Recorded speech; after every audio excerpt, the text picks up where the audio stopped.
welcome and welcome back.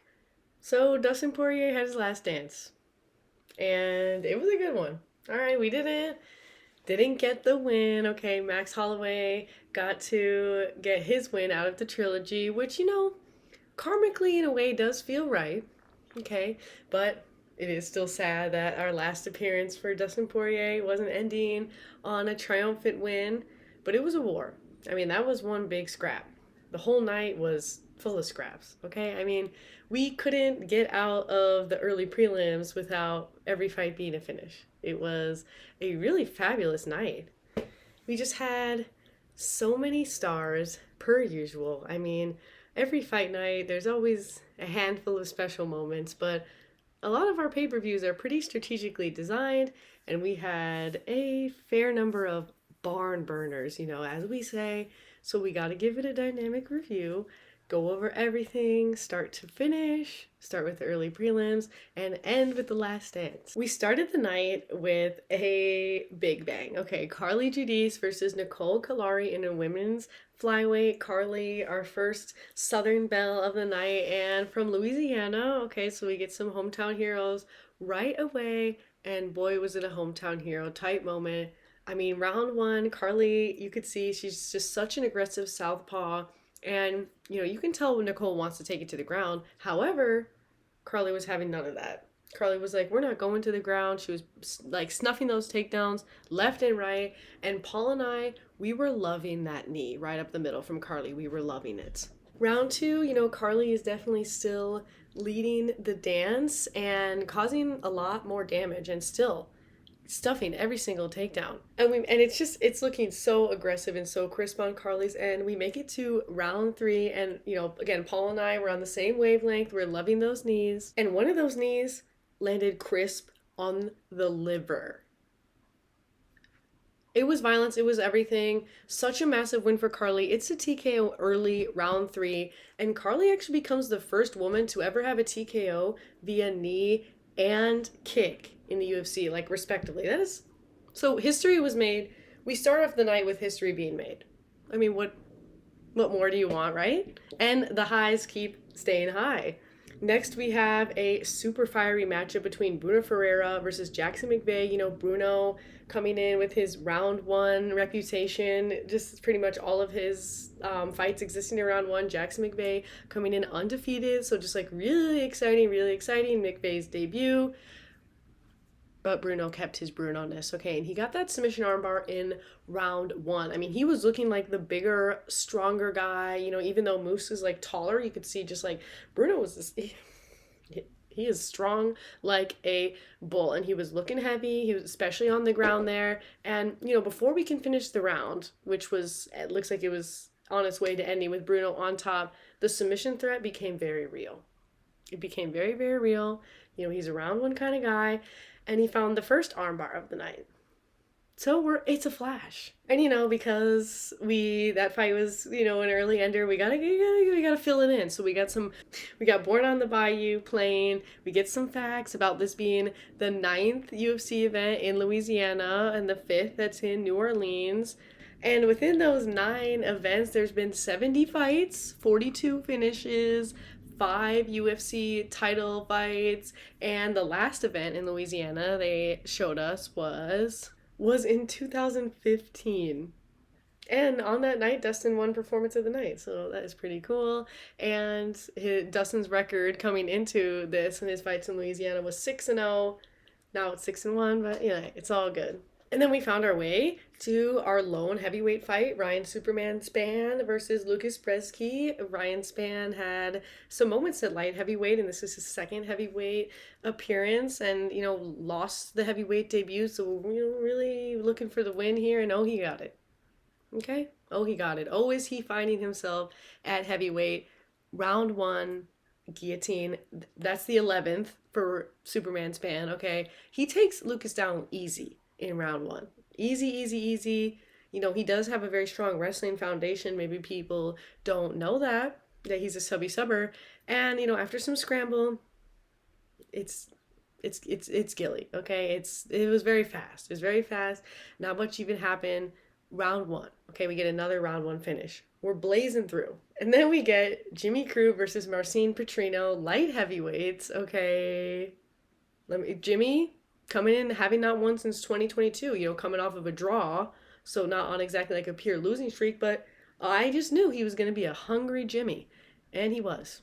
Okay. He was looking to really break that streak and was having success with the takedowns and found his way to an armbar quickly. Round 1 for Jimmy Brute, so maybe we'll get Jimmy again before the end of the year. I suspect we will because he took no damage. Jimmy was having success with his takedowns really early, found the armbar pretty early, but it doesn't mean that the struggle, the twist, there was a lot of twisting action. I mean, Marcin, he held on. Okay, he is very, very tough. Very, very tough. But eventually he had to tap, okay? After rolling so many directions, you simply can't roll out of it anymore. Jimmy's back in the win column. We knew we were going to get a hungry Jimmy. So we're just round one. And, spoiler alert, that keeps going. Okay, so our next fight is Adam Fugue versus Islam Dulatov. This is Islam Dulatov's debut, all right? And it's a scrap fest right away. It's quirky, it's weird, we're trading, it's scary, and then lo and behold, Islam, he hits Adam clean. And Adam goes smack down, back of the head against the canvas. It's a knockout moment. So we're staying in round 1. How? So quite the debut moment for Dulatov, but lots to see since we only saw a round 1. So very curious what's next for him. He's been on an absolute tear. He hasn't lost since his pro debut, which was several years ago. It's on like a many fight win streak. And so we made it, we could not escape our prelims without every fight being a finish. So sparks were flying, and they continued to fly. We had up next for our first prelim, Ateba Gutierrez versus Robert Valentin. This is a middleweight fight. Both these guys so quirky in their own right. Just, a very, very quirky matchup. Two guys who they have that go for broke. But it was very clear right away things were going to be quirky, but that Ateba is powerful. Okay, he's a very, very powerful man. He hits Rob, and Rob is stunned very quickly, but he's trying to act like it's no big deal. He's trying to act like, how they do, smiling and being like, We all know that when you smile and go, that what that really means is you're hurt. Okay, and his legs were snot. They stopped working. He was barely surviving, and Ateba was being very patient. So Rob was, I think, trying to pull him into a bit of a crazy blitz moment. It felt like maybe he'd be able to get the better of him, but Ateba was patient. He said, And he is such a great boxer. Ateba Gutierrez, I'm so excited for what's next because he has some really incredible boxing. He mixes in some really awesome combos. I love uppercuts. I'm an uppercut gal, okay? I just love seeing uppercuts get mixed in there, and oh boy, did they. They really did. He showed his incredible hands, and we had another round 1 finish. Okay, Robert's legs, they stopped working. He fell on the ground.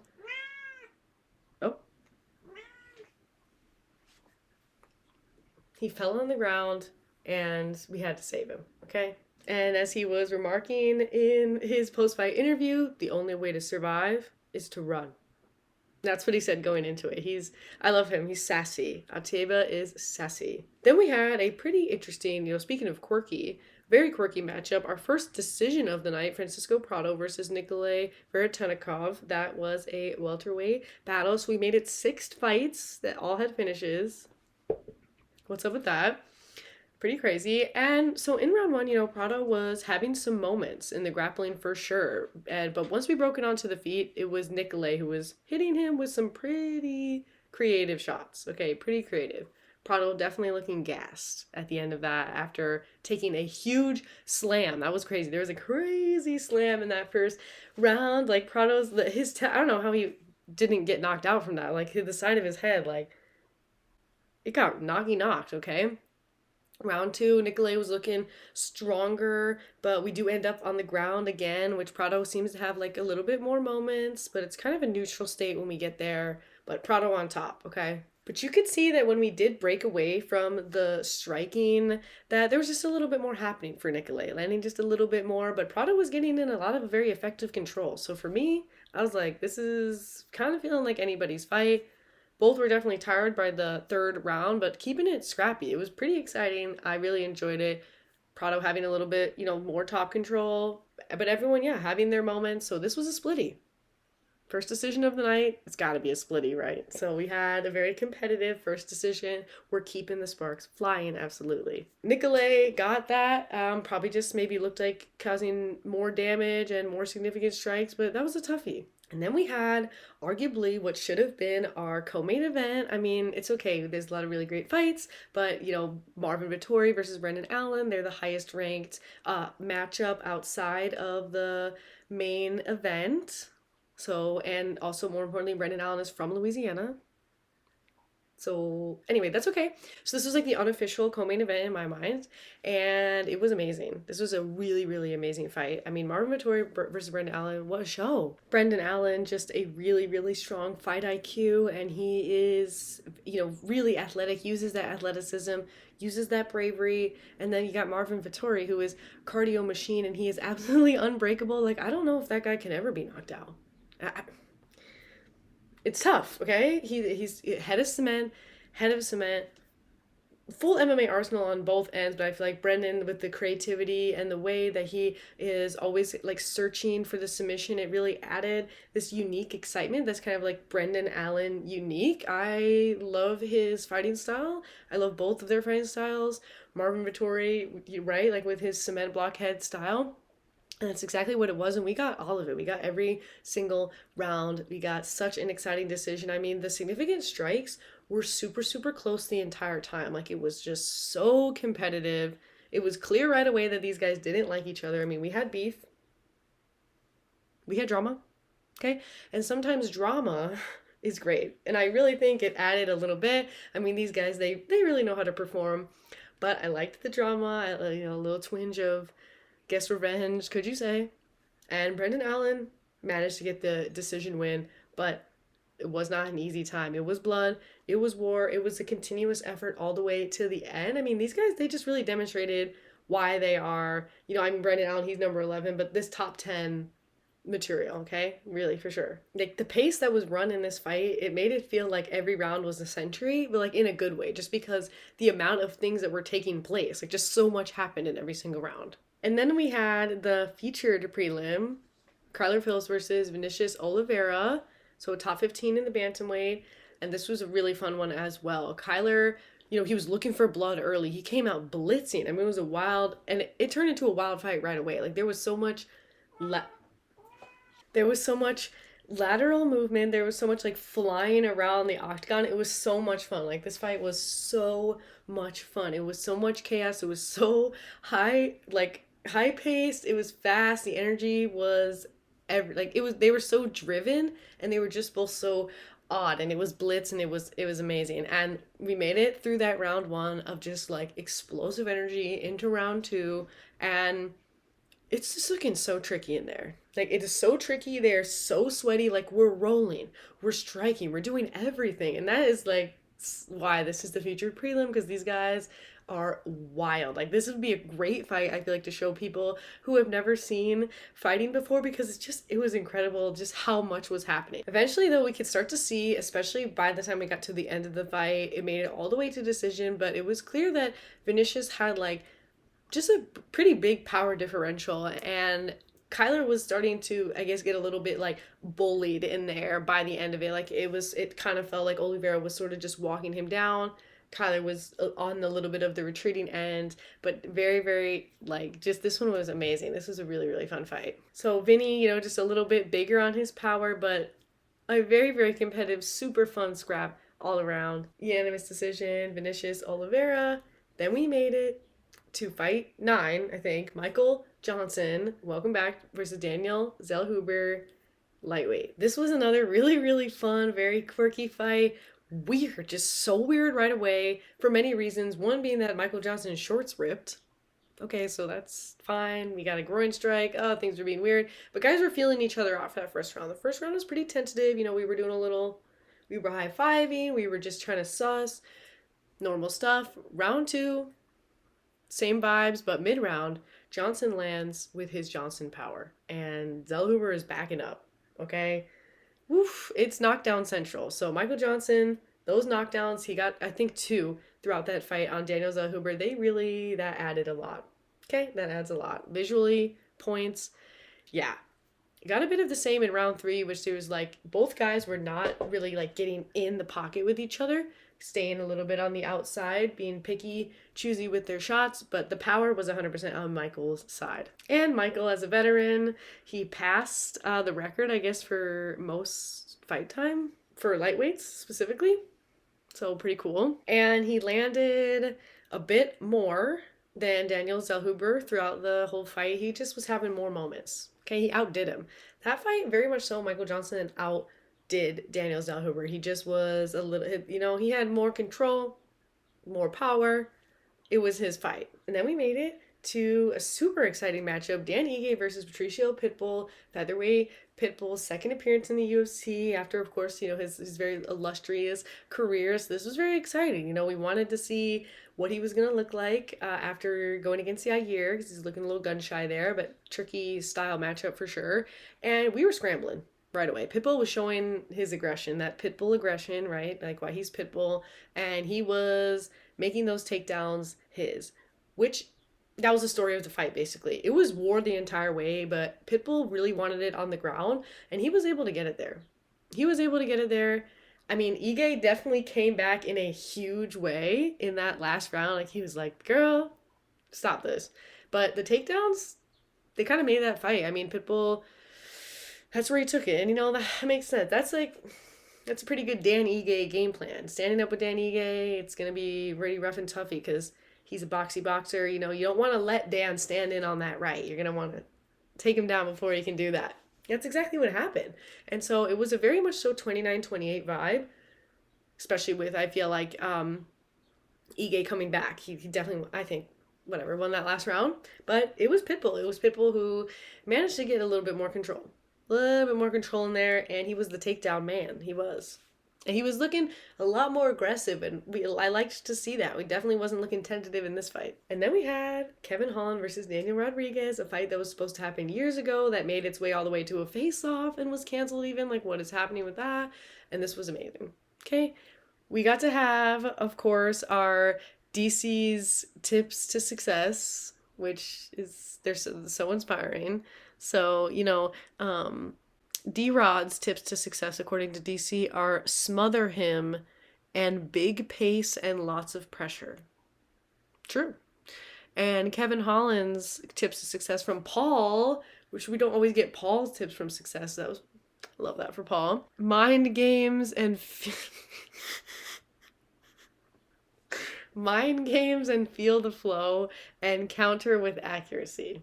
It's true. I want Paul to do more Paul's tips for success. Paul Felder, legend. So, this was amazing. This fight was the banger that it planned to be. Another fight that felt like it had so much. I mean, Kevin was so kicky off the gate. It was Kung Fu Kevin. That's the name of the game. In round 1 was Kung Fu Kevin, kicky. But by round 2, it was D-Rod power. Okay, and he knocks Kevin hard. And he is all over him on the ground. And it's looking scary. It was looking scary on the ground there, but we made it back up because it's Kevin Holland, because it's Blitzy Holland, and Blitzy Holland made it right back up. It's very, very quirky, super, super close. Kevin drops D-Rod mid-round as well. Everybody's having their moments. Like, that round 3 was so clinchy. It was gritty. We had everything. Kevin with just so many leg-related activities. And this was just such an all-out war. Everything this fight promised to be, it totally was. D-Rod got that unanimous decision. This was just such an exciting fight. And for all of the people who had Daniel Rodriguez as like this massive underdog, what are you doing? I mean, I feel like it was pretty clear this was going to be very, very competitive, and it was so competitive. It was so much fun. And I mean, that means we made it all the way to our co-main event, which is Paulo Costa versus Roman Kopylov. Super exciting. Roman Kopylov, kind of a little bit boogeyman energy in combination with his, his big knockout power and his like stoic energy, and Paulo Costa, the weirdo that we love.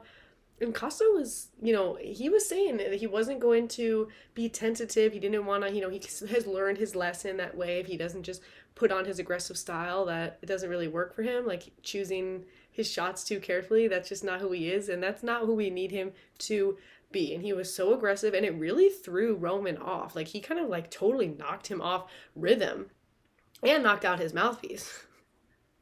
But he knocked him off rhythm, and he kind of kept that vibe. Like he was in control throughout the entire fight, pushing the pace and just like being more aggressive. And Roman was looking tired. He looked like a ghost at the end of that at round 3. I mean, Costa kept it up. Up the whole time, and he got that unanimous decision win and looked like such an exciting fighter. The exciting fighter that we know that he is. That was really, really fun. Roman Kopylov just couldn't get on rhythm in there. Like, it was just like, you could see Roman was second guessing himself. Yeah. Paulo being, he's pretty savvy in, I would say, like, the generating hype for himself. And so he's calling out Chimaev, probably hoping that Chimaev wins against DDP, and then that maybe that Paulo will be next. I don't think so, but, he's doing what he's got to do. And that was the co-main event. So then we made it to the last dance. And that's like so crazy. Obviously, we're already in tears, just the fact that it's occurring in front of our eyes. And Lil Wayne is there to walk us out. Just so crazy to end this with a trilogy. Really, really crazy. It was just so surreal. Lil Wayne, we had Can't Be Broken. That was really fun. It was very, very cool. This was amazing. And this fight definitely delivered.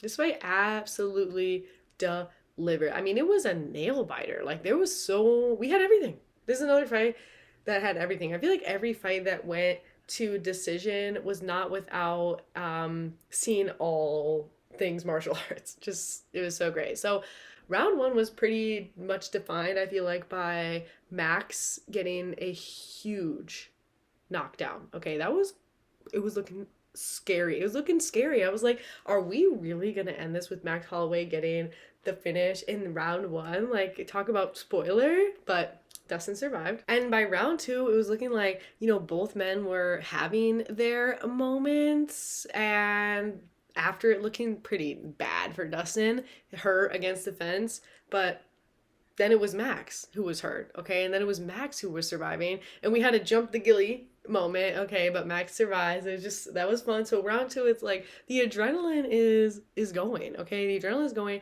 but Holloway's still leading in volume because that is his expertise. Like, that's what we know about Max Holloway, is it's gonna be pretty hard to beat him in terms of volume, okay? It's pretty hard to if you're gonna beat him, you're going to have to be the more powerful puncher. You're going to have to move out of the way of his strikes, but he's simply going to be throwing more punches than you.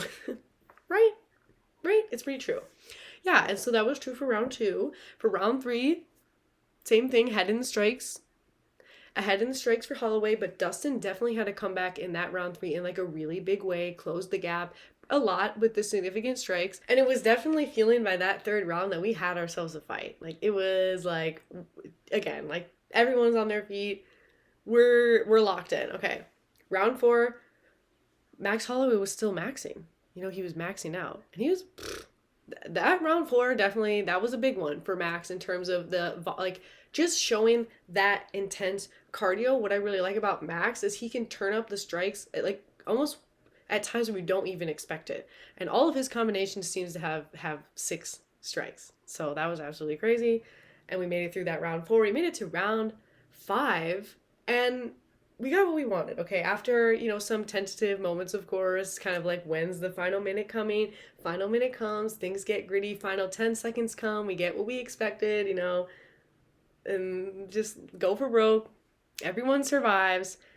But it was Max maxing out in this fight. No other way to frame it. While it was fun, competitive, flashy, crazy, an amazing last dance, it was Max's maxing out. It was Max's world. And, if we look at the summary of the fight, Max was ahead in the significant strikes all the way through, to the body, to the head, the leg kicks, but we had 2 really exciting knockdowns from both men, which I feel like added to this really awesome drama that was that fight. And that's how we closed it. Max retained his BMF belt. Again, please tell me like what you think. Like, do you recognize the BMF belt as something like legitimate in the sport? I don't like it personally. Okay, spoiler. But let me know what you think. So, Max is still the BMF champion. He calls out Ilya, which I think would be a pretty awesome rematch. I think that definitely would get a lot of people really excited. That would sell. That would sell. And that's the last dance for Dustin Poirier. Sometimes it doesn't go, perfect, but that was kind of the beauty of this trilogy is like these guys have so much respect for each other. What is this? They've been intrinsically linked for over a decade now, since they first saw each other. There was just so much love, so much respect, and no matter what, like we were celebrating the history of Dustin's career in its entirety, and the BMF belt is not even real. So, what a night, what a beautiful night. Bittersweet tears, so many amazing moments. Wow. I mean, every fight was like so incredible, but I do have to say that I think definitely a top three moment was Carly Judy's like breaking some records. Well, not breaking records, making history, okay? And being the first woman in the UFC to have both a finish via knee and from kick. From kick. That sounds funny. Yeah, that was just so awesome. That's so cool that, the sport is evolving so much. And I feel like there's something kind of like spiritual about that in a sense that like Louisiana's most legendary combat athlete, one of the most legendary, Louisiana celebrities, that he is closing the chapter on his career, and a young up and comer from Louisiana just did something that has never been done in the sport in the same night. I don't know. There's something like just really cool about that. And I'm super excited to see what's next for Carly. I mean, I think she's totally a rising star, but it was a night full of just everything. What was your favorite moment? Let me know. And, this is all right. We gotta have a song. We gotta have a song. We did Lil Wayne for our song of the week, so mixing it up, but we gotta keep it Louisiana. Yeah, that is all I have. Let me know anything else, and peace out.